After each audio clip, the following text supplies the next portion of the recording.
What's up, everybody? My name is Alex. I am your host here on the Swole Friends podcast, as well as a co-founder and CEO here at Swolverine. Swolverine is an endurance athlete and active lifestyle brand. We have over 33 different products in the performance powders and daily health supplements that are all proprietary, blend-free, clinically dosed, and scientifically proven effective. We also offer one-on-one nutrition coaching, online personal training, and competitive fitness CrossFit programming for athletes looking to pursue their ultimate athletic potential. Today, though, episode 44, which is pretty wild, and I have Miss Lauren Farhat, also known as her nicknames Lolo or Miss Lo or Lo. She's a dynamic powerhouse, adaptive athlete, dog, cat, and mom. Oh, wait. Both. Yeah. Both. Yep. Dog and cat mom, not mom of dog cat. Exactly. Anyway, she's a CrossFit Games athlete. She's an adaptive advocate based in Colorado. She was born with a hip deformity and a limb deficiency known as Proximal Femoral Focal Deficiency, or PFFD. And Lauren, did I say that right? You did. Yeah. It's kind of like a riddle. It's like Proximal Femoral Focal Deficiency. It's not like I practiced that at all. Yeah, exactly. But Lolo, as you can tell, she has a fantastic sense of humor, super, super fun person, vibrant. She's consistently pushing the boundaries of her physical and mental capabilities. She's a Swolverine athlete, and I am just super excited to have her on the podcast. So, Lauren, welcome to episode 44. Hi, guys. It's Alex. I'm so excited to be here and chat with you. It took Alex and I a long time to try and put this together. We were texting before this, like, how many blondes does it take to put together a Swole Friends podcast? Too many. These two are struggling. I know, and I mixed up the time, and like I was sitting here, I was stressing all morning, and I was like excited and stressed and excited, and then I'm sitting here and I text Lauren and I'm like, yo, lady, like, you hopping in the studio or what? We got 2 minutes. And she's like, more like we haven't. Yeah. I was like, well, then I was like, oh my gosh, I scrolled through our text thread and I was like, please, God, tell me that I told her Mountain Standard Time, 3 p.m. Like, did I mess this up? Oh my gosh, it's taken us so long to get this together.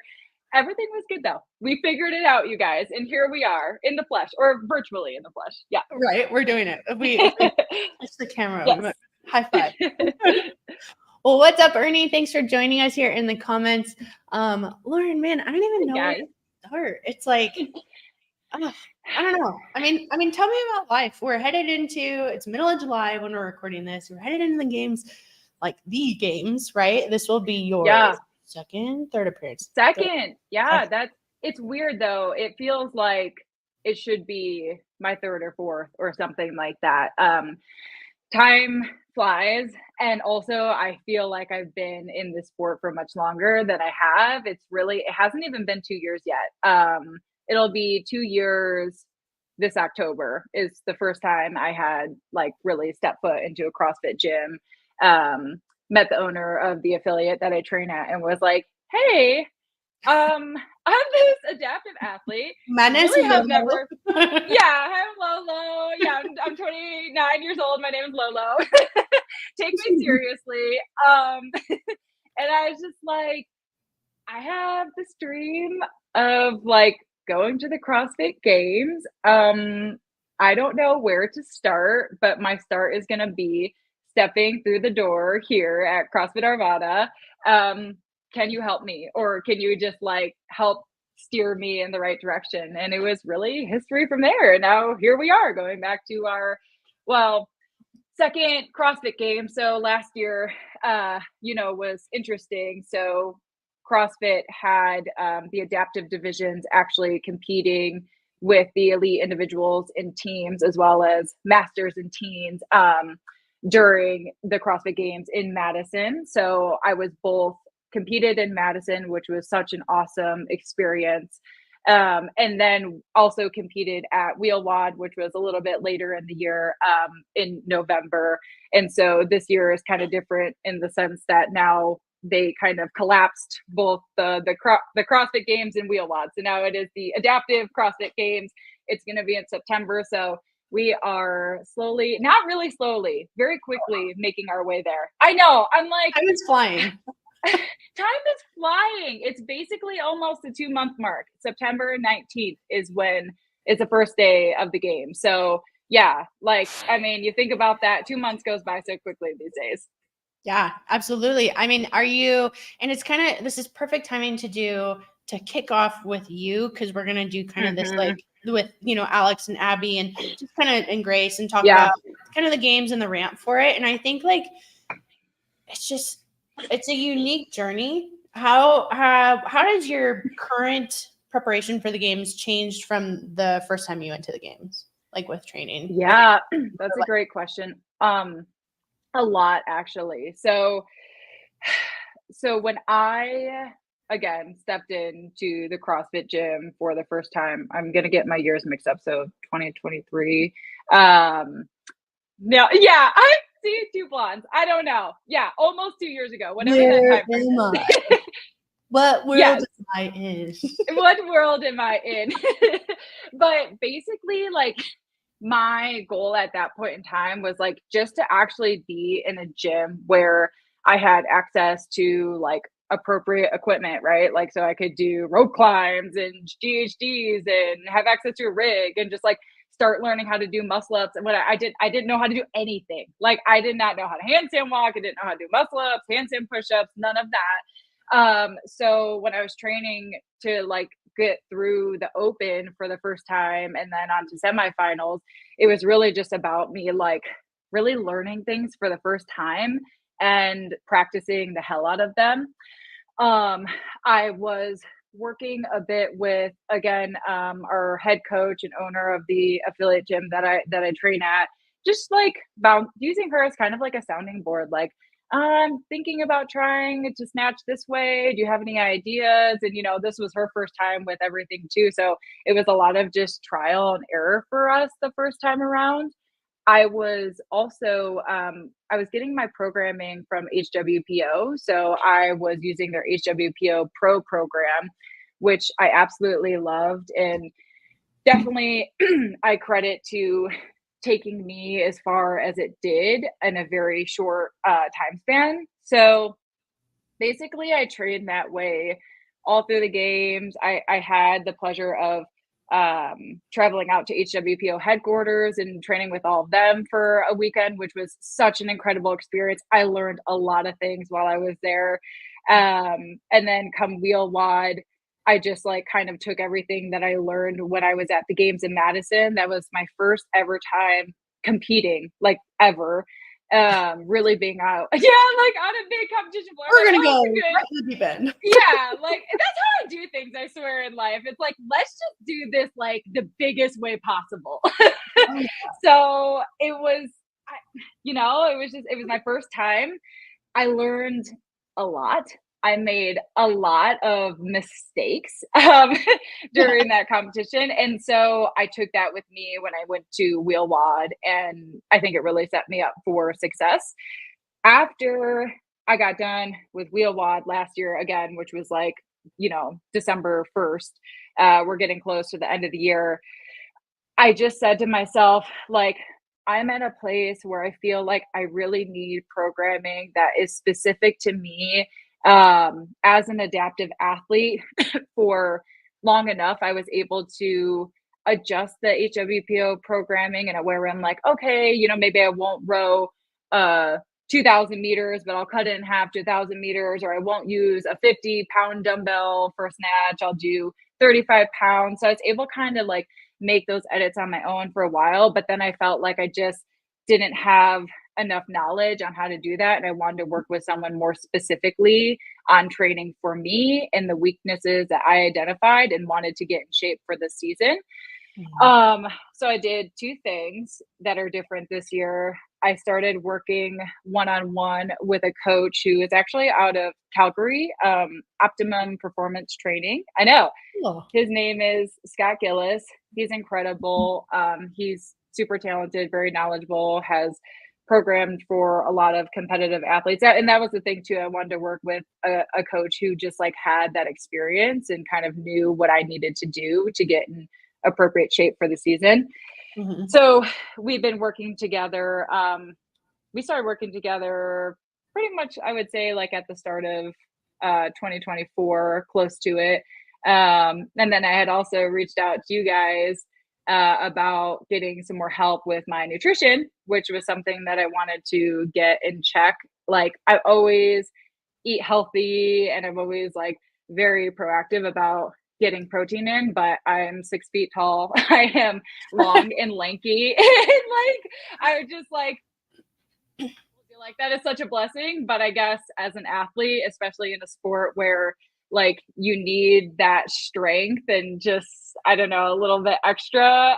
Maybe if I was an endurance athlete, it'd be fine to be this long, lanky noodle. But like, I was like, I just need a little help. Like, I kind of want to put on some muscle. Like, how can we really like do the damn thing? And so, yeah, I started working with Jocelyn, who's at the Swole Kitchen, and we again basically started working together right toward the start of 2024, and we have had some seriously incredible success. Like just to see my pictures from back then in January to now, like I haven't necessarily had a ton of fluctuation in weight, which is what I thought I needed at first. And Jocelyn kind of, you know, helped me understand that that might not be necessary. And now I've actually just put on like a lot more muscle.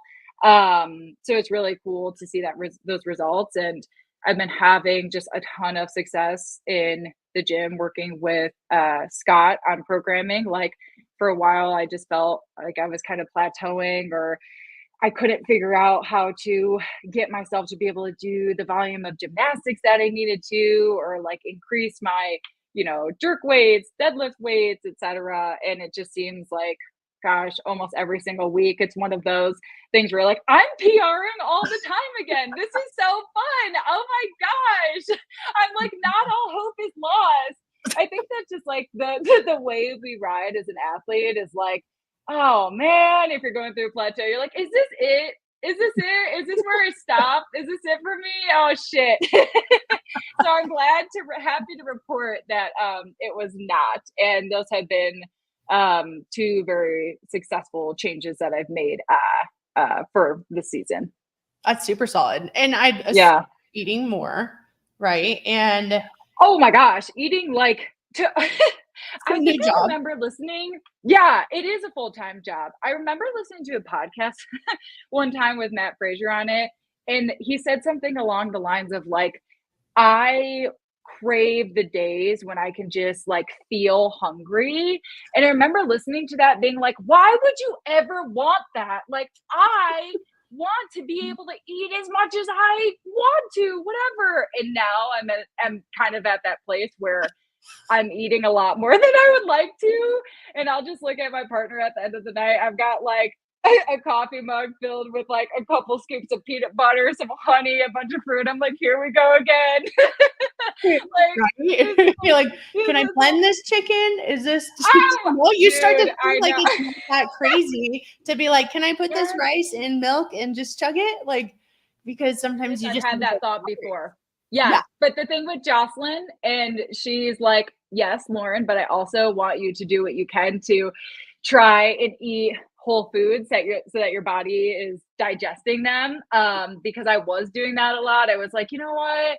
I'll just like drink a bunch of smoothies and like get a bunch of Gatorade like before I go work out. And like there's a time and a place for that. And I still definitely use like those quick digesting sugars right before I train or when I am training. But I am trying to be diligent about actually like consuming the whole foods and getting my calories in that way. But with that being said, you know, I'm sedentary like most of my day before I go to the gym, just working from home. Oh. And so I could easily, if I wanted to, you know, not eat till 11 and feel like totally fine, but that's just not an option for me right now. I actually don't think anyone should do that, but it's definitely like, it's one of those things where I'm like, so I have like alarms on my phone. I'm like, eat breakfast. Okay. Eat lunch, like eat a snack, like trying to be diligent about keeping myself on a schedule so that my body is like ready and prepared to consume the food, even if like I'm not in the mood to do it. You know what I mean? Mm-hmm. Yeah. And sometimes we just need to bite that one thing, right? Because then like when we put it in our mouth and like get those digestive enzymes flowing, then our stomach's like, oh yeah, we are hungry right now. Yeah, you know? Exactly. Mm-hmm. Yeah, totally. And that's the thing too. I try to like, oh, hi, Jocelyn. Hi, Jay. My favorite. Yes. No. And I try to like meet myself where I'm at as well. You know, I think in this space, like the first thing people will say is like, I don't want to eat chicken and rice and broccoli every day. Like, I think we're doing a good job at changing that narrative in society, but yet there's still a lot of people who think that's what you have to do when you're trying to be healthy or when you're trying to put on muscle mass or whatever. But, you know, during the day, for example, like eating things that are sweet in a sense, like fruit and yogurt and honey or toast and stuff like that, I just have more of an appetite for. So I'm like, I'm not going to be mad at myself if I steer more toward those types of foods during the day, just so I can make sure that I'm actually getting in some solid foods before I go train. And then obviously making sure I'm doing my due diligence during dinner time or when I get back from training. But like, I think it's all about meeting yourself where you're at and knowing that like just because something worked for you, Alex, that might not work for me and vice versa.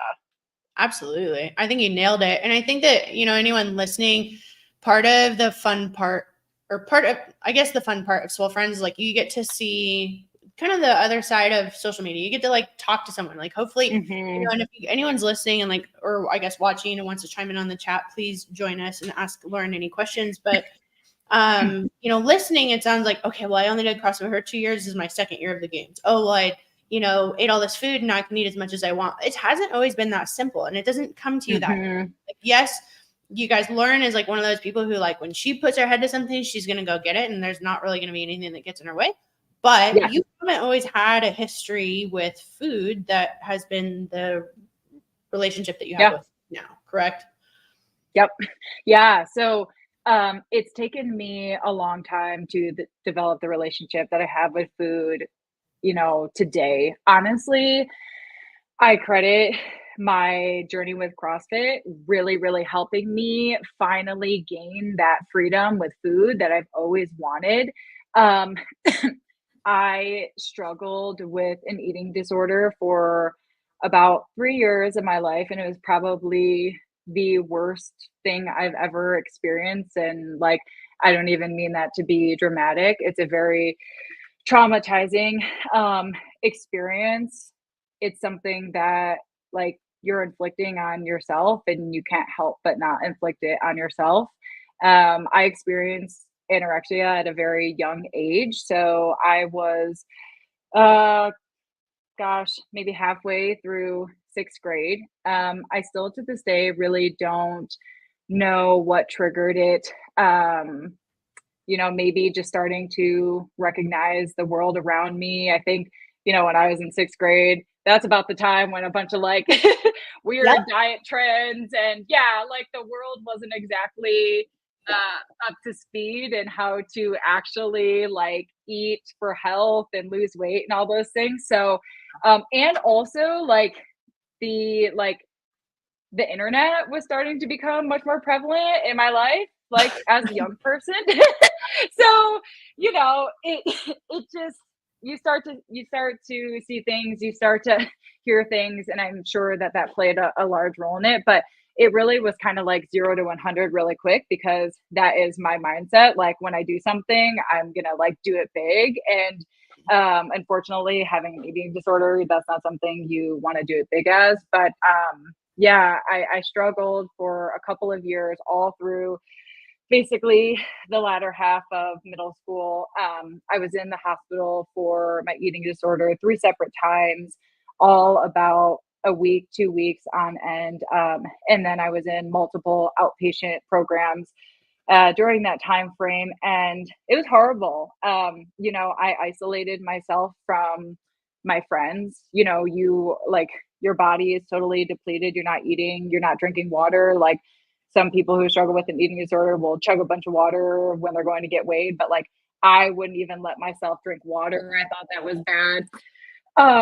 So it was, it was just like, and my friends also at the time, because we were so young, they didn't understand what was going on really either. And it was so out of left field. My mom, I just feel for her so much. She, didn't know exactly how to help. And luckily we had some really good practitioners that we worked with, but it definitely took a long time to get to the other end of things in a weird way. Like when you go through something really difficult and traumatic and you're like, you do get to the other end and you're like, I'm kind of happy that I got through that. And now I've experienced that. It has provided me with a different perspective on life. It provided me with like a sort of wisdom at a really young age. It made me grow up really quickly.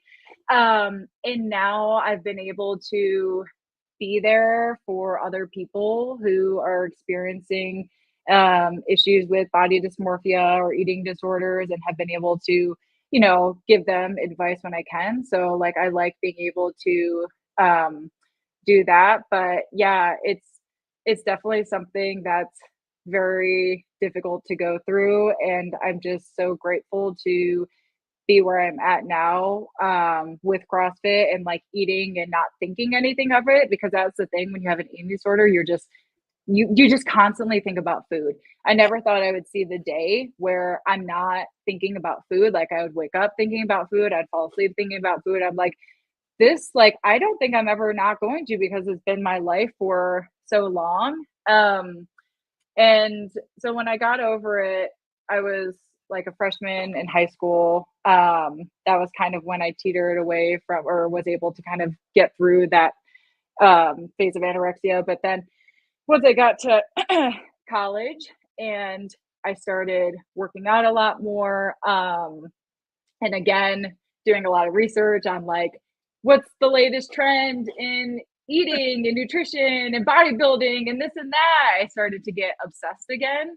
It's something I think that's kind of like when you experience an eating disorder, it takes a lot of work. It's sometimes a lifelong thing that you have to fight through. And so I dealt with binge eating and bulimia for a while there, which, was a scary thing, because I always told myself when I was experiencing anorexia, I'm like, oh, I would never throw up. I'd rather just starve myself. And then there we were. So it's been definitely a long battle, but I'm just grateful to have people in my corner like Jocelyn and everyone at like the Swole Kitchen who can teach me the right way of doing things, and that like no food is really a bad food. That's been such an escape for me in terms of like, I used to think like, oh, well, if I eat this ice cream, right, like it's so bad for me, and then I'm going to need to feel shame and guilt, and then I might as well just eat it all right now, because I don't know the next time I'm going to let myself eat ice cream, right? And that was what really triggered like the binge eating bulimia thing for me. Of, I think when you have anorexia or an eating disorder, you never know when your next like meal is going to be. So you kind of gorge on food. And now that I allow myself to just, sometimes it'll be a random Tuesday and I'm eating ice cream. Sorry, Jocelyn, but sometimes I got to fill that macro fat count. So yeah, it's true. But yeah, I mean, we always joke around like it's like have your cake and eat it too, just not all the time, and you really nailed it with like not having foods that are off limits, right? Because restriction's a wild thing in like brain chemistry. It is. Like, no, don't do it. No, don't touch the light. Oh, that's all you're thinking about. Yeah, exactly. I mean, the little guy in the Finding Nemo, and he's like, I'm gonna touch the butt, and everyone's like, no, Yeah, no, seriously, and it's all about like. I mean, you know what I mean? He slaps his little foot on there. He's like, I just watched that movie the other day, actually, bringing back so much nostalgia. But it's like, it's about building those habits that are sustainable. And I love that we're having, that shift in our diet culture of like, why, like, I think especially, like intermittent fasting is a great example. Like, okay, so you're going to have this, and I'm sure it has a time and place. Like, it's not for me, but I know people love it. But it's like, okay, I'm going to close the window of my eating gap so that I eat less foods, and then ultimately I lose weight. But like, is that something that you're going to be able to sustain for the next 50 years of your life? Like, what about when your intermittent fasting period is over? Because I'll often have friends be like, yeah, I'm going to intermittent fast for like the next 3 months. It's going to be great. I'm going to lose all this weight. And then we'll be good to go. And I'm like, sure, like you probably will like lose a bunch of weight, but then what happens when you go back to your regular eating cycle and you haven't changed the habits, which are probably like you need more protein in your diet, you need to eat more whole foods, you need to eat less processed foods, you need to drink more water. For all of you girlies out there, we need water, not iced coffee or Diet Coke. So true.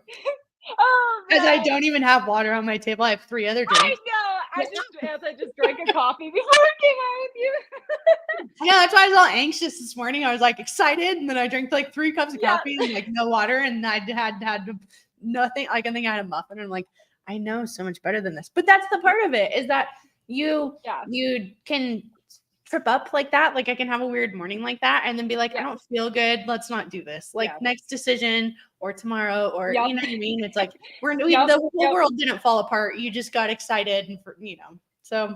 Yeah, exactly. Well, and I think too, when people trip up like that, for some reason that triggers the brain of like, oh, well, I tripped up and you know what?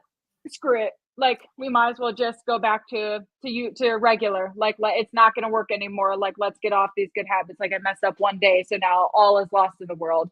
And like you said, that's not true. It's just like, okay, that's fine. You had a bad morning or you had a bad day. No worries. You're probably not going to gain 5 pounds, right? Or something like that. But like, let's just get back on track as quickly as you can. And I think the more that you can stack those good days, like you're going to see the compounding effects of that, right? Like you can have a couple bad days in between. Trust me, I have my bad days. That's for sure. Jocelyn like probably looks at my macro counter is like, hello? Are we okay? Yeah. So true. It's funny. Even as an athlete, I struggle, Yeah, exactly. And as an athlete, like going in the athletic mindset, it's not like you trip on one double under, throw the jump rope out one door and walk out of the other door and don't ever come back to the gym. Right. Like you're going to keep trying. You throw it out the door and then you sadly walk back. You pick it up and go, oh no, I need that. Dang it. Yeah, exactly. Damn it. That was $50 jump rope. Give it to the homeless person outside. Yeah, seriously. What's up, Jay Tega? Thank you for joining us. Hi. You're late. No, I'm just kidding. He texted me. He was texting me at 1:00 and he's like, so, and I was like, in an hour. And he's like, seriously? Yeah. We messed up on the time, so nobody's fault there. Except me and Alex. Except for us. We made it. Yep. Well, I appreciate you sharing. I know talking about, eating disorders and past experiences are really vulnerable. But I think, one of the unique things is that the things that we face are the things that characterize us, and we get to choose from them who we're going to be, what we're going to take from them, and why, right? Mm-hmm. And kind of dipping into the PFFD. I was going to call it the PDF. And I was like, no, this is not. Honestly, same. Yeah.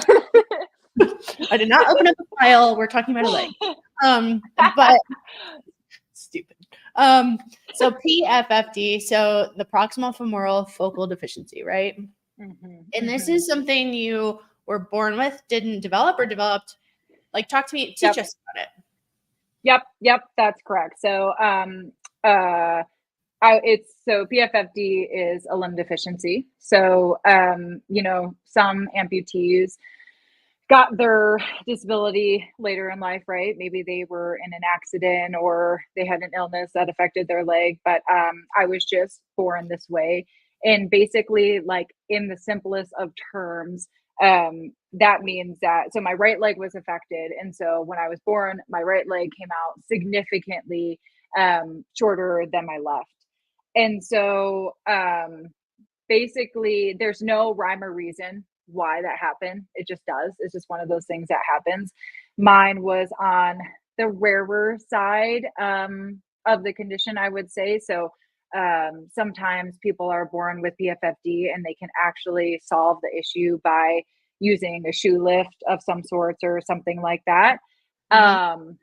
When I was very, very young, I underwent a handful, my mom said like over a dozen lengthening procedures is what they called it. And so their goal was to try and see if there would be any way to salvage my leg. So unlike some people who are born with PFFD, I actually had a foot that was on that right limb. It wasn't necessarily like super pretty looking, and who knows if my leg ever did grow to length, if it would be very usable. But it just like if they were able to lengthen my leg, there was the possibility that I might not ever have to utilize a prosthetic.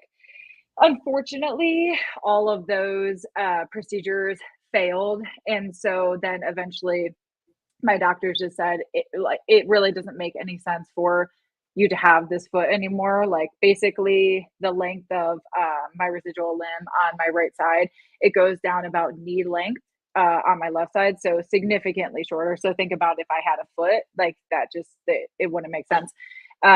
So at about age 7 is when I underwent the amputation of that foot, and then from there we started the process of getting me fitted for a prosthetic, undergoing a bunch of physical therapy sessions. I mean, for the most part, like I recall my childhood being primarily like in hospitals or in physical therapy sessions, like all of that fun stuff. And then also, as you alluded to earlier, I was born with a separate hip deformity. So my femur bone had a non-union to my hip bone. And so what surgeons had to do was basically fuse those two bones together. But what that did was it left me with very minimal rotation on that right hip, and really like that's why you'll see me not ever really use my prosthetic in any sort of CrossFit workout or like weightlifting movement, because I just have such limited range of motion on that right hip. I can't really even bend over and touch my toes. So that's a little bit about PFFD, and yeah. Interesting. Do you feel like, I mean, when you're 7, do you feel like Yeah. that was just kind of like, this is just what I know, like I'm just doing these things because I have to, or do you feel like it bothered you? And do you feel like that's kind of something that has kind of stuck with you? And I know this is very personal, so if you don't want to, that's a great question. Yeah, I think it was one of those things where it was like, I'm so young and this is just what I have to do. And like, honestly, it took me a long time to even understand my disability or what PFFD was or what that meant for my life. It's really, I mean, gosh, it's really only as of recently, like since I've started my CrossFit journey, since I want to be able to have conversations like this about it, that I've actually sat down with my mom and had a conversation of like, tell me everything, like show me the documents. Like I want to read through the doctor's notes. I want to know why this and not that. And like, I want to see pictures from when I was younger. Like, I think I recall bits and pieces. When you go through traumatic stuff like that, I think your brain just tries to block it out. So to be honest with you, I have very little recollection of like what my thought process was even back then. But what I do know was just trying to stay strong through it all. And still trying to, I think, just like live as a normal kid as much as I possibly could. Like I was still a very happy child. Like I liked to be outside, all the things. So I think those are just like, that's a human response, right? When you're going through something like that. So more than anything, that's what I recall. But I've been grateful again for this experience with CrossFit, because it's kind of pushed me to finally be like, you should probably learn about that now. Like you're almost a 30-year-old woman. And it's not like I didn't want to, but I think for so much of my life, I was trying to live as a normal human being. Like growing up, I really didn't have other adaptive humans, or definitely not athletes, that I was looking up to, or that helped me feel more confident in my skin. It was like, how can I, even with this physical impairment, look and feel the most normal to the outward public, like as I can. So, that growing up, that was kind of my goal. Like, how can I be the most normal version of Lauren as possible? Mm-hmm. Well, and it's unique to your story. I mean, similar to a lot of other people, I think in their 30s, like I can even attest to this. Like you start to ask more questions and you start to be like, I want to address these things. I don't necessarily want to relive them, but I want to understand them. They're part of my story. You know what I mean? They're part of your DNA and what you go through. And did you experience bullying? So that is that's a good question. So when I was young, like elementary, middle school, I my mom put me through Catholic school my whole life, and so you were the bully. No. Yeah, exactly. No. Yeah, Knew I it. was the bully. Can't you tell you didn't get that vibe? No. So I went to school with the same people for, from first grade to eighth grade. And my mom, tells me that there is a reason for that now. Like, I do think, like, she grew up old school Polish, went to Catholic school, wanted to do the same for her kids at the same time. I think she did what she could to, like, try and protect me from that happening. And quite frankly, I do think it worked. I was very fortunate through elementary and middle school to not experience bullying. Like, we were such a close knit group. Like, everyone was friends with everyone. You knew all the families, like that sort of deal. It was really when high school came around is when like I started feeling the discrepancy as far as my disability goes. And like, I would say that's when things started to change for me, like in all aspects of my life, right? Like, when I was in elementary and middle school, I played a bunch of sports. It was all good. But then getting to high school, like, even just outside of sports, as you know, as a former teenage girl, being a teenage girl is rough, right? Yeah, it's rough. It's rough. Oh, I don't want to go back. It's even more rough when you're missing your leg. Yeah. Well, you could maybe go back in time and try it out if you want. Okay. I'll do. You'll take my word for it. Yeah. You know that because I just said that. That's what's gonna happen in my next life, right? Exactly. But like, that's when I just started to, I don't know, get self-conscious, I suppose, about my appearance. Like, what teenage girl doesn't? But then again, the leg thing. And that's also when I started to like question myself as an athlete. A good example is like, I did end up playing basketball in high school through my freshman and sophomore year, but I mostly sat on the bench. And then, after those 2 years are up, when you're on JV, it's like at that point you're either moving on to varsity or you're not playing the sport anymore. And I was actually asked to be the team manager instead, which, like, very well intended, right? Like, everyone at my school was just trying to help, but that was like a huge gut punch for me. I was just like, wow, no, I don't want to be a team manager. Like, I want to play the sport. Like, I want to be a part of this in the same way that my peers are. And I just felt like at that point, I was like constantly fighting to prove to people that I was normal. Like, I'm not this weird robot that like doesn't have a functioning brain or something like that. Like, I just have this prosthetic leg. And granted, I really did have tons of credible friends in high school. Like, I really, really did. But I think I was at an age where I was just starting to finally like recognize the world around me and the challenges that I was going to continue to face as I grew older. And there were definitely one-off things here and there of like people making comments, or that's when you're starting your dating life kind of, and that played a whole mix of things as well.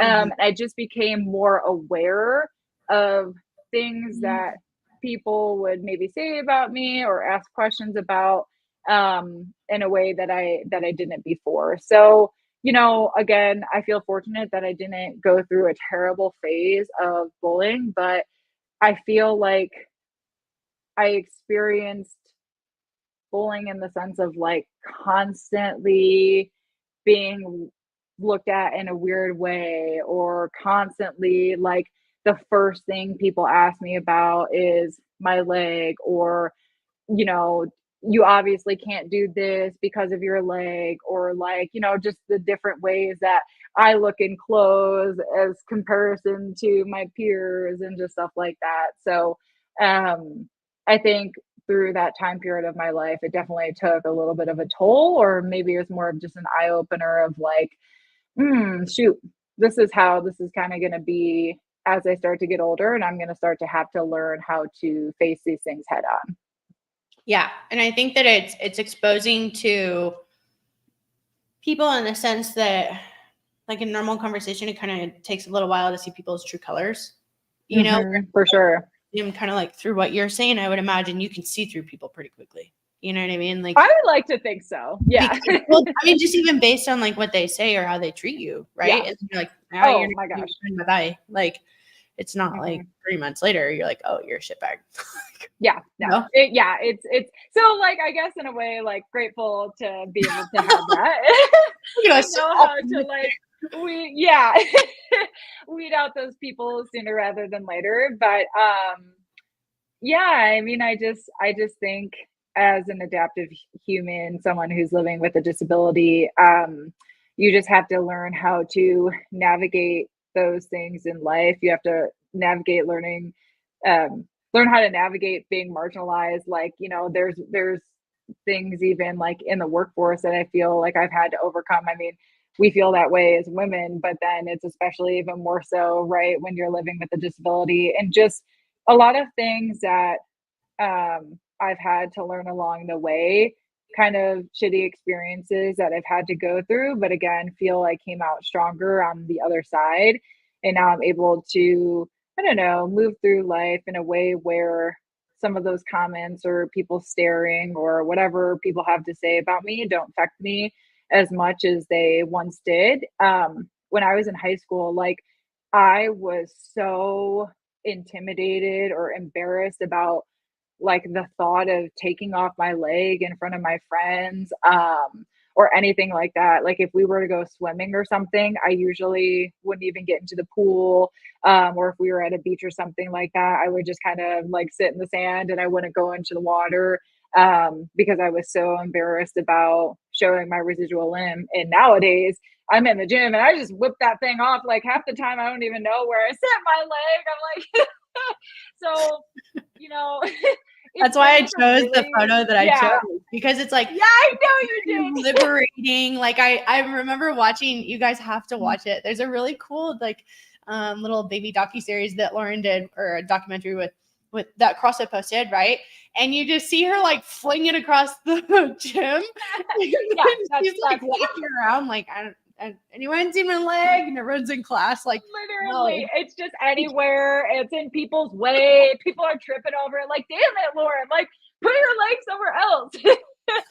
No, but it's like, it's so even with that, it's empowering for me in a sense. I'm like, yeah, I can do that now. It, you know, took a long time, but that's okay. There's no time limit on any of those things. And that's why it's so important for me to tell my story, because while, like, sure, I do feel I have a story of resilience and have overcome a lot, I've also experienced a lot of vulnerable moments where I have felt weak. I have felt like this sucks. Like, I didn't ask for this. Like, you know, and now here I have to deal with it and somehow figure out how to make people feel comfortable just by being in my presence. And now I've started to learn, like, no, I'm going to live my life for me. If someone's uncomfortable being around me just because I'm missing my leg, then I probably don't want them in my life, in the first place. And I just want to show that it is possible to, you know, get through those hard times and get back at the top of the hill again. And honestly, like, there are moments even still now where I'll kind of start going back down of like, oh, I don't know, maybe I'm not good enough, or maybe because my leg this. And I'm like, no, you're a badass. Like, keep going. Look at all the things you've done. Like, so I just want other people in my shoes to know that that is absolutely possible. And it's okay if you are feeling in a bad spot, because there is light at the end of the tunnel. And it's not just me who's gotten myself out of those hard times. It's having a really good support system. Like, I would absolutely recommend to anyone leveraging the people around you, your friends and family, like confiding in them as much as you can. I used to be really scared to talk about this, like with my mom or my partners, or share that, I was hurting in any sort of way, because it was like, oh, Lauren's good, Lauren's strong, like that doesn't bother her. And then all of a sudden something's bothering me, and I'm like, should I share that? Are they going to think I'm weak? Are they going to think I'm this or that? And no, actually, it allows people to see that you are much stronger than you were actually presenting in the first place. So yeah, and it's a strength to ask for help. I mean, it is a strength to ask for help. Yeah. Like a muscle. Like I realized that it was actually a huge weakness that I had of not asking for help. Like it wasn't making me stronger by any means. Yeah. Talk to me about dating. What's your dating like? Okay. Let's have some fun. Oh God. Okay. No, we're having fun. We are having fun. We are having fun. I'm gonna blast. Let's see. Well, then, okay, now you have to tell me about your dating life now. Tit for tat. So being vulnerable is a strength, and I don't have it. That's why I'm the host. Okay. I get to ask the host questions. That's the rules. Okay, my dating life. Let's see. So, like I said, yeah, when I was in high school, yeah, that was interesting because I was also grappling with like my sexuality. So, I have a very loving partner present day. Her name is Shelby, but if we go back in time, in high school, I definitely was still trying to figure that out. I had my fair share of dating teenage boys and then being like, why do I not feel the things that I'm supposed to be feeling? Like something in me is broken. And it wasn't until my freshman year of college that I was like, I think that maybe it could be possible that I like girls. And so then I did the thing where kind of experimented with that a little bit. Had a fling with a girl who I met online, and I was like, yeah, I think that I'm bi. So then I did that. I came out as bi, and I was like, oh, I feel so free. Thank God. Like I'm so empowered. Like this is awesome. My family was pretty great about it. There were definitely, some learning curves at first, I think, for my mom of like, what about grandchildren and what about this? And, but it was never anything of like, I don't accept you. Yeah. Like my mom has, exactly. Like, all right. Okay. I told my stepdad too, and he was like, I know. I was like, okay, cool. So we're good. So so I was very, very, very fortunate to, have a very accepting family, when I came out. But then, yeah, through my kind of going through college and still dating like men and women and being like, is it okay for me to just date women? Because like, no, I really don't like men in that way. Then eventually I was like, no, I'm a lesbian. Like I'm gay. Like this is like, that's who I am. Yeah. Like, let's just be who we are. So that was kind of like, sophomore, junior year of college for me, that I really stepped into like, this is who I am. I'm so proud. Like, I just remember feeling so freaking empowered during that time. I just felt so like me. It was such a good experience for me in my life, although it was absolutely terrifying. So I had a long-term partner while I was in college. And then, as this happens when you're in college and then you move on to real adult life, we moved on from each other. I had a couple of partners in between that. I had like 2 other long-term partners, and unfortunately that didn't work out, but it led me to my now partner. We've been together for almost 3 years. And like I said, her name is Shelby. She is absolutely amazing. She's nothing but supportive of like me and this journey. And I seriously don't think I would be able to survive without her. She has dinner made every day, like does all the things. Yeah, she's freaking awesome. So, but it's cool though, because I did meet pretty much all of my other partners on dating apps, which dating apps suck, right? Like I Right. feel like there's a drought, especially right now on dating apps. So I hear from my single friends. Um, Shelby and I actually are from the same like general area in Michigan. We both grew up in Michigan. And so we were in the same friend group for a very long time, but we just like both of us were never single. And so like it never worked out that way. Yeah. And then we both ended up being single and we're like, hey, You're like, hi, who let me would have introduce thought? myself. Exactly. Mhm. So Shelby and I did long distance for as lesbians do about a year, and then she eventually moved out here to Guys, you said what? as lesbians do. What do you mean? Oh, it's just like a funny Like, thing that like lesbians will meet and then like they'll be like one will live in California and one will live in New York. Yeah. And like they're like, this is fine. And then all of a sudden they get the U-Haul and then they move out to each other. Like it's never easy. Like just meet someone in your area. Why would I do that? that would be easy. And who does That that? would be, yeah. No, we don't do easy things over here. So yeah, so then she moved out to Colorado, and it was perfect timing because I had just bought a townhome out here and felt like this was kind of where I wanted to be for a while. And she was very open to being out here with me. And yeah, here we are a couple years later. So it's been great.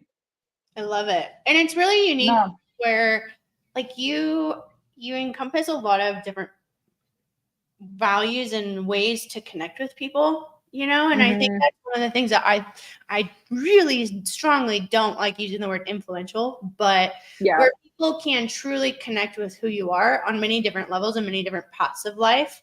Yes, exactly. And you know, another path that people can connect to often in the sport, right, are like, oh, well, I have to be a full-time athlete and I have to Yeah. sacrifice all these things or I have to do all this stuff. You still work full-time, right? I do work full time. Yeah. Yes. My path is super unique. Don't I start feel, crying. No, I'm I just kidding. feel, yeah, don't start crying. No, I feel, Alex and I were talking about someone who came on the podcast and started crying. I'm not gonna cry. No, I'll cry. I do. I have like a very interesting path. I have so many different buckets that like make up my life. It's not like I'm just coming down here being like, yeah, Alex, like I wish I could just be like, yeah, so I was like this really great athlete in high school and then college and here we are at the CrossFit Games. I'm like, nope, I went on this path and then this path and then here and then somehow I ended up over here. Yeah, but I do work a full-time job.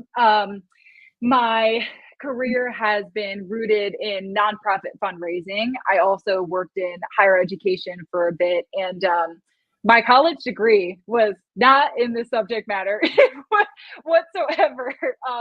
I was an English and creative writing major and a public relations minor. So just add Wow, that to the mix of weird things you have so about many me. skills I don't have. Yes and no. Like, you know, are they skills? Yeah. English was the worst. Like do find, dude, you know what? But the thing with English is that I was always a terrible test taker and I loved being more of that like, but what if it's also multiple answers? How could you just have one answer for this math equation? People would have hated us in class. We would have never gotten through Yeah. any. No, I'm like, That. I would rather read books and then like write a subjective paper on my take on the book. So that was what I did in college. I read a bunch of books and I wrote a bunch of papers. And then before I graduated, I was like, oh, what happens if like I don't end up becoming an author or an aspiring artist or something after this? I'm like, we should like add something in the mix. I was like, how about public relations? That makes sense. So I figured I would probably end up in like marketing or advertising or something like that. I also really loved graphic design. I'm not a great artist by any means, but I have a couple of family members who are graphic designers. My mom's a graphic designer and a beautiful artist as well. So I kind of got that from her. I have a brother and he's very like type A, like math, in science and I work on cars Really? and that's his gig. Yeah. And I'm like the Same complete thing. opposite. Yeah. Yeah. We're like totally not identical. And I also find that most people in the field that I work in, like, they just end up here somehow. Because like you don't really go to college to study like nonprofit fundraising. It's very niche in a sense. Mhm. But like most people end up loving it because you get to utilize your career to, you know, make genuine impact in the world. So you can't really go wrong there. But yeah, currently I work at a nonprofit tech organization called Thorn. And Thorn equips those on the front line with technology and innovative research to protect children from sexual abuse and exploitation in this digital age, yeah, that we live in. As I'm sure you can imagine, like the internet has really transformed. Like I was telling you, I just started to get on the internet when I was in like 6th grade. Yeah. Well, like let's fast forward, you know, present day. I mean, kids are growing up with iPhones in their hand. Like, as I'm sure you can imagine, the internet has just really transformed what it means to be a child, a parent, a caregiver, and a predator today. So perpetrators are using the internet to exploit and abuse children and coerce them into sexual activity and then widely share that content that documents their abuse online. Technology has just like played a really huge role in scaling the risk of child sexual abuse. And so in turn, we feel that children deserve a scaled response back. And then that's really where Thorn comes in. So when I say that we equip those on the front line, think law enforcement, trust and safety teams at tech companies, other NGOs in the ecosystem of child safety. Thorn is really one of the leading organizations in this space that has an entire data science and engineering team dedicated to building technologies to defend children from this kind of abuse. So, you know, I feel very honored and proud to be a part of an organization that's doing incredibly important work. My colleagues are seriously some of the brightest and most talented individuals like I have ever met in my life. I have learned a ton, even in my short tenure at the organization. I've been there for about a year and a half. But another nice thing about Thorn, like working full time and training full time really has its challenges. But a nice thing about Thorn is that we're fully remote. So when it does come to my training, I do have some flexibility when it comes to like the time that I start work. I often am online pretty early. Granted, unless I have a meeting or another obligation I need to tend to during the day. But that allows me to get off a little bit earlier so that I can get to the gym. When I was at my former organization before Thorn, we were pretty much in person, you know, and it was really difficult, like getting off at 5 p.m., getting to the gym by 5:30 if you're lucky, changing, trying to eat something, trying to chug some pre-workout so that you can have the energy, you know, and then getting home at like 8:39, trying to eat dinner, sleep, and then repeat, right? It's like, it's a lot. So I feel very fortunate. Like Thorn has a really great culture when it comes to embracing people's lives outside of just the workspace. So my time with Thorn has been a really happy marriage of me being able to do what I am with CrossFit, and also still give my full self to the work that I'm doing in my professional life. So again, definitely like has its challenges, but I feel really lucky in that regard. Yeah, it's pretty amazing. And for you guys, like she's literally, we hopped in early because of our little time hiccup. She's like, well, I'm on my lunch technically. So, and I know this isn't my calendar. And I was like, are you sure? And she's like, yeah, like we can totally do it. And so to be able to have that flexibility is definitely helpful. But I think it also is always a testament to who you are and how you present yourself at work and like what those kind of, you know what I mean? Like when you put the effort in, you're like, I need this, then you're going to get kind of reciprocated back. You know, absolutely. Yeah. And they're definitely the type, I've definitely been at other places where it's like, unless your butt is in the seat from 8 to 5 and you're in office, you're not doing your work. And that's just such like an old school way of thinking nowadays. You know, basically like Thorne's motto is like, come in and get your work done. If you're not doing your work, that's problematic, but you're an adult. Like, I trust that you're going to get all of your work done. And if that means you have to take off at 2 we have a lot of parents, like if you have to pick up your kid from school or take your kid to an appointment, like do what you got to do. And it doesn't mean that you have to then hop back on when you're laying in bed at night and trying to spend time with your spouse or something like that. We also all, being remote, work different time zones. So like you kind of have to have that flexibility in a sense. And like, we try to be really conscious of like, if you're all the way in California on Pacific time or something like that, don't have a meeting at 4 p.m. because that's literally going to be like 8 p.m. in New York. So, we try to be really conscious too about when we're stacking our meetings and whatnot. Yeah. It's pretty awesome. Yeah. What's your supplement routine? Well, I found this really cool brand. Oh yeah, tell me more. Yeah, you probably have never heard of them before. They're called Swolverine. Yeah, so really cool. But my stack is the Lolo stack. I take the Lolo stack, the Lolo special. So honestly, I like seriously, your proteins. I'm not even just saying this to hype y'all up, really. Like, they are my favorite proteins. I've tried a lot of proteins, and there's a lot of proteins that I don't like. But I like the chocolate milkshake. I like chocolate flavored protein. So I always have I think I order 2 of them at a time, because you probably ship them out to me. I'm always ordering 2 at a time. I would say I drink just because my protein intake is so high. Again, Jocelyn is trying to help me get away from this a little bit, but I'm probably drinking at least 1 or 2 shakes a day to help me hit that goal. Either spread out throughout the day, or I'll just drink a big shake after I'm training. And after I'm training, I also use L-glutamine and the creatinine, which is and then additionally, I also use ashwagandha at nighttime. I love it. It's one of my favorite supplements that you guys have. So I'm the worst sleeper ever. I always have been. I swear, you could drop a pin and I would wake up and I'm great, now I'm awake for the next 5 hours. I know. I know. I've always been that way. All the thoughts come in at nighttime. Why does that happen? And I'm this is not good.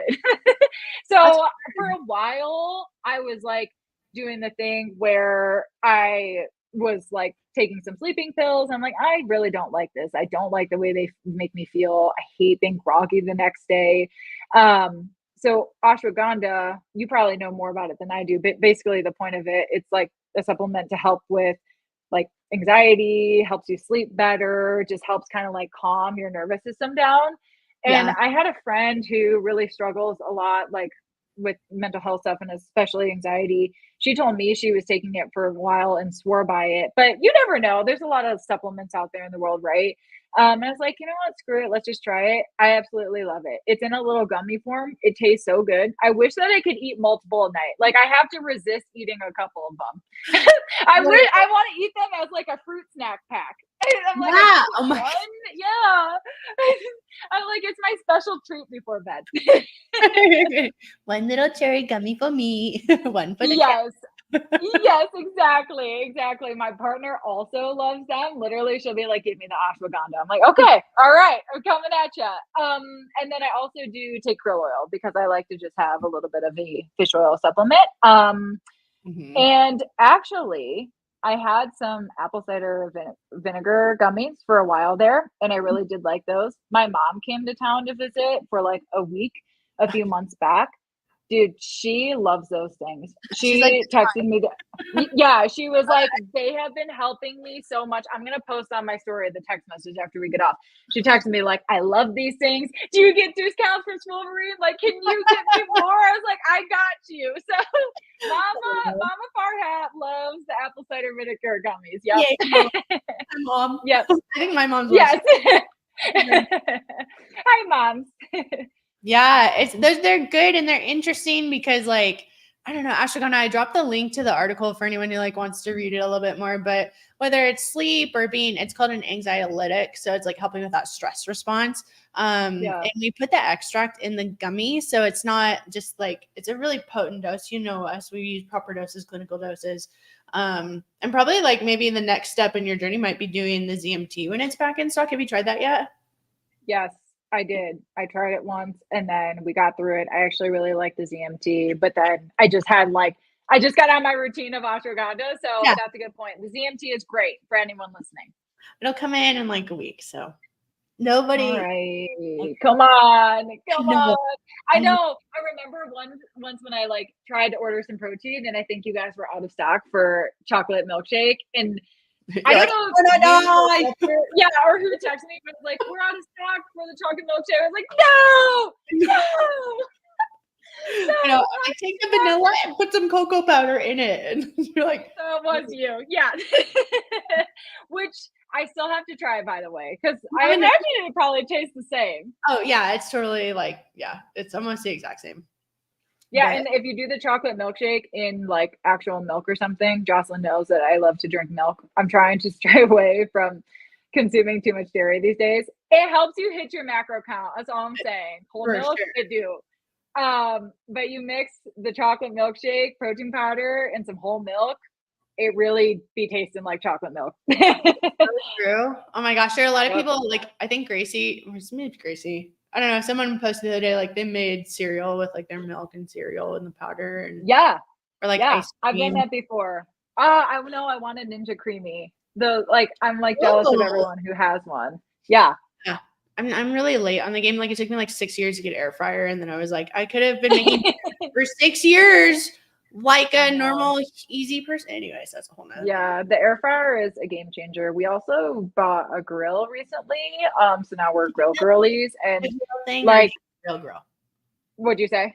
I said, did you get one of those little ninja grills or did you get No, we got a real grill and basically now I refuse to like eat any meat that's like not on the grill. Like literally, I mean, like chicken thighs in the air fryer are pretty damn good. But there is just a big difference when you cook like chicken on the grill as opposed to sauteing it or baking it. Like I cannot eat it like that anymore. Yeah. Well, it's so dry. That's the kind that goes in the blender. No. Exactly. Yeah, with the rice. Oh, yeah. Well, what are you looking forward to most with the games coming up? How can people, follow along your journey? How can they get in contact with you? How can they root you on? Yes. Well, you can follow me on Instagram at Solo Leg Lolo, exactly how it sounds. And also Wheel Wad. I think their Instagram handle is just at Wheel Wad. But search Wheel Wad on Instagram. Please give them a follow. That would be awesome. I believe they are going to be live streaming everything on their YouTube and then their Instagram during the week and weekend that we are competing. So if you can tune in, we would love your support. What I'm looking forward to most, oh man, I'm looking forward to just like keep on keeping on. We are like in the thick of it now for sure. Your girl is a bit sore, but she's doubling on that glutamine. yeah. You're like, what are you looking forward to? I'm like, oh, I don't know. No. I know. I'm really excited to be at the games this year because it'll be a new venue for Wheel Wad. Formerly, we were in North Carolina, and so it'll be really fun to be in Texas. We have a lot of new athletes, adaptive athletes competing this year, and especially in my division, girls who I have never met in person before and I'm just seeing for the first time now on the leaderboards this past year. So I'm really excited to be out there on the floor with them and just have some fun, right? Like it's all about having fun and just like showcasing your fitness, but being out there with just other people who are extremely hard workers and seeing how talented they are. We have a lot of talented athletes in the adaptive space. So it's always fun when you can be in the same room as them. Yeah, absolutely. And I thought it was interesting how House of Champions, Yes. Are you associated with them at all, or? I am. Yeah. So for people that don't know, House of Champions is a nonprofit foundation that was started not too long ago by another adaptive athlete who is in the neuro division. His name is Russell Almendinger. And he's out of Durango, Colorado. But basically, the foundation raises funds to help support adaptive athletes, pay their gym membership, pay for their travel and their lodging to get to the games, because as you know, that's very expensive. Helps really support them in any way that they can. So I've been very gracious to have been brought on as a House of Champions athlete, and trying to help Russell kind of recruit more athletes that we can support. So if you're listening to this and know any athletes that sound like a good fit, please send them our way, because we just want to help as many people as we possibly can and continue to grow the adaptive side of the sport. Yeah, make it more accessible, provide resources, Yep. things where, Mm-hmm. kind of like you were saying, training at HWPO, and then being like, I need something that's like made for my body, right? Like, I need Exactly. pay attention to me. Yep. So, but I, too, with that, they just did, I think last weekend or this past weekend, they did the workout where you got go on their Instagram, like any like one can do it, but like an able-bodied person, like a single leg clean, and like you're doing, what is it, the box jumps or the box step ups with the eyes closed or something? Yeah, with your eyes closed. So basically, to raise additional funds to support athletes season this year, Russell was like, let's host a fundraiser that could be virtual. So like any gym can participate in honor of his ampuversary is what he called it. So he's a double whammy of he's in the neuro division and also had his leg amputated a few years back. And so he wanted, he's a funny guy too. So he's like, let's do an ampuversary fundraiser. I know. And the fundraiser was an adaptive WOD. So it was like one single arm barbell snatch, which was really cool to watch people do. It's so fun watching the single arm athletes snatch just like a crap ton of weight on their one arm and somehow balance it. It's insane. It's honestly, and it's like, crazy. Yeah. Wild. It's so impressive. It's so impressive. And then, they had box step ups, what you had to do with your eyes closed to mimic what a vision impaired athlete would go through. There was one where you had to spin around on a PVC pipe and then do line jumps. That's what they have neuro athletes do, typically instead of jump roping. And then goblet squats. So like shrimp squats basically with a kettlebell to mimic what we would do in the lower extremity division. And then what else? For seated athletes, they had to do a seated box clean and jerk, but you had to lift your legs so that you could not use any support from your legs. So very cool. A handful of gyms have participated. We raised a significant amount of money, but we're still out there trying to host more events. If anyone is interested, or if anyone wants to donate, we'd be very grateful. So you can find them on Instagram as well, I believe, just at House of Champions Foundation. Cool. That's awesome. Yeah. And you guys are going to be able to listen and see Lauren a little bit later after the games. We're going to do a recap, kind of talk about what went well, what didn't go well, fingers crossed. We're having a good conversation. I know, right? That might be the time that we all cry, but no, I'm just kidding. No, we're bringing the champagne. Like, let's no. Okay, we'll get champagne for the show, and it will be weird. Yep. Exactly. Let's make it weird. Let's make it so weird. I'm waiting for this my whole podcast live. Yes. Let's go. Well, Lauren, you have been amazing as a Swolverine's first adaptive athlete that we've been able to work with. You've been an absolute joy, and we look forward to what you have in store ahead of you. You're so young in the sport, but you're such a unique individual in the sense that we love being behind you because you give people someone to look up to. When a lot of times we don't have someone to look up to that we're like, man, I want to be just like them. So we really love having you. Thank you for hopping on the podcast with me. Thank you. Thank you so much. Go ahead. This is awesome. This is so awesome. I appreciate everyone that joined, and just big thanks to everyone who supports adaptive athletes in the space, and especially Swolverine. This is really just the start, I think, for us adaptive athletes, not only in CrossFit, but just in the larger ecosystem. So thank you for helping to get the word out, helping to get my story out. I'm so, so appreciative. Absolutely. All right, you guys, go follow Lauren on Instagram. Subscribe to the Swole Friends podcast. We do lives on YouTube and we post the audio after. So make sure to send it to your friends and introduce them to Lauren. Make sure to, especially if you're part of the CrossFit community, rally behind, like she was saying, rally behind the adaptive world. I mean, it's kind of, the bread and butter of CrossFit is that rawness. And I think that, while some sides of it are really advanced, there's sides where we need to come together as a community and elevate, rise the tide for all boats. So we look forward to doing that together. Good luck at the games, Lauren, and we will talk to you guys next time. Thank you.